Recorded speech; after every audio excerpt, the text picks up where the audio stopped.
original Lords of the Fallen holds the distinction as being one of the first non-From Software developed Soulslikes to put its own unique stamp on the genre. It's a stamp that, nearly 10 years later, is very faint and hard to make out, and also has itself been stamped over many times. That said, this new Lords of the Fallen, developed by the newly formed Hexworks studio, is looking to put a new stamp on the genre as the first truly next-gen Souls-like. Thanks to visuals powered by Unreal Engine 5, an ambitious parallel realm mechanic, and a release that leaves previous-gen consoles in the dust. I got to play through about 2 hours, and based on those early impressions, Lords of the Fallen is certainly shaping up to leave quite a mark.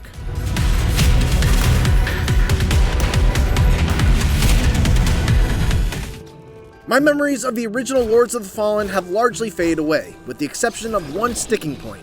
I remember that the movement and combat felt very slow and lumbering, even when using a class that's supposed to be the quick one among the 3 starting choices. This new Lords of the Fallen corrects that right out of the gate. I started with the Exiled Stalker, an agility-focused class who fights with twin daggers and employs a style of very fast and rapid strikes, and I found him to be just as quick and responsive as I would have hoped. There's a great fluidity to Lords of the Fallen's combat too. You can seamlessly flow from light attacks to heavy attacks, and you can even change weapon stance in the middle of a combo as well.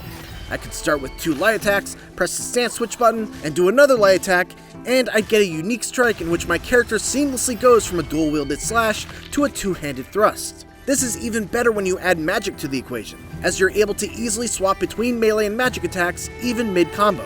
It opens the door for a lot of freedom of expression through combat, which is something that you don't see all that often in the Souls-like genre. I did have some issues with the camera making sudden, jerky movements when I was locked onto an enemy, which threw me off occasionally, and the sound effects felt a little off, but outside of those minor nags, I had a great time with Lords of the Fallen's combat. It is a bit more forgiving than most other Souls-likes I've played, with very generous parry windows, lots of invulnerability frames on your dodge roll, and enemy attacks that feel very deliberately timed to allow you to get just out of the way if you dodge right after you attack. But that said, there's still a lot of challenge that comes from the level design and the situations you're put in.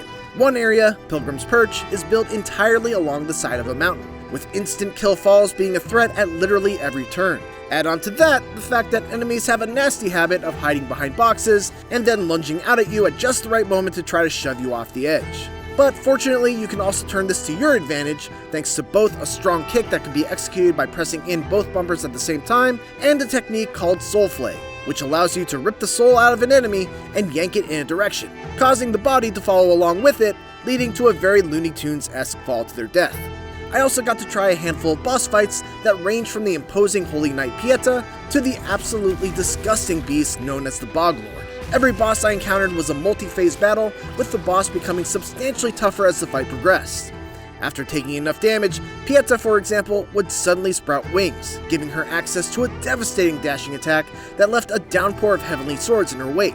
It was a fun fight. It struck a great balance between being tough, but also having very clear tells and easily discernible attacks with intuitive ways to avoid taking damage. The Boglord fight I was much less of a fan of, though I only reached him at the end of my demo and only got a couple of attempts in before I had to put down the controller. When things moved to the corners of the arena, the camera felt like it was actively working against me, and I had a hard time telling what attack was coming my way. That was the most underwhelming part of the demo, but by far the most exciting and unique element in Lords of the Fallen is the relationship between the 2 parallel realms, Axiom and Umbral. Axiom is the world of the living, and bathed in a warm, comforting glow, while Umbral is oppressively dark and depraved. There are gross, flesh-like tendrils that spread all over the place, eyeballs that constantly watch you, bodies all plastered against the wall. It's very unsettling stuff. To bridge the gap between the 2 realms, you have a lamp that lets you peer into Umbral and see the differences between the 2 realms, sometimes revealing a path that only exists in Umbral, such as a bridge or a gap in the wall. Sometimes, though, you'll need more than just the lantern. You'll need to cross realms and fully enter Umbral in order to interact with certain objects in order to clear a path. Doing so is dangerous though, because dying in Axiom is fine. You'll respawn right where you are a few seconds later, only in Umbral. If you die while in Umbral though, it's back to the last checkpoint for you, as you do the usual Souls-like song and dance of having to fight your way back to the spot you died in order to reclaim your lost currency.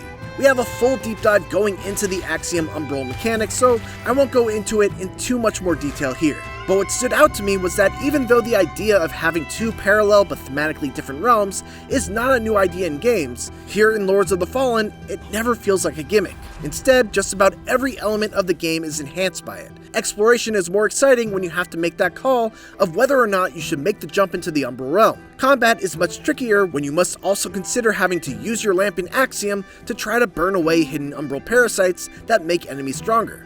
And discovering gear and items is far more rewarding when you're able to spot a chest or item pickup that exists in one realm and not the other. It's clear that a lot of lessons were learned from the first Lords of the Fallen, to the point where this new version feels like it's entirely its own thing. And from my early impressions, so far, it seems like it's heading in the right direction. Thanks for watching, and for more Lords of the Fallen, stay tuned all throughout the month of August as IGN First rolls on.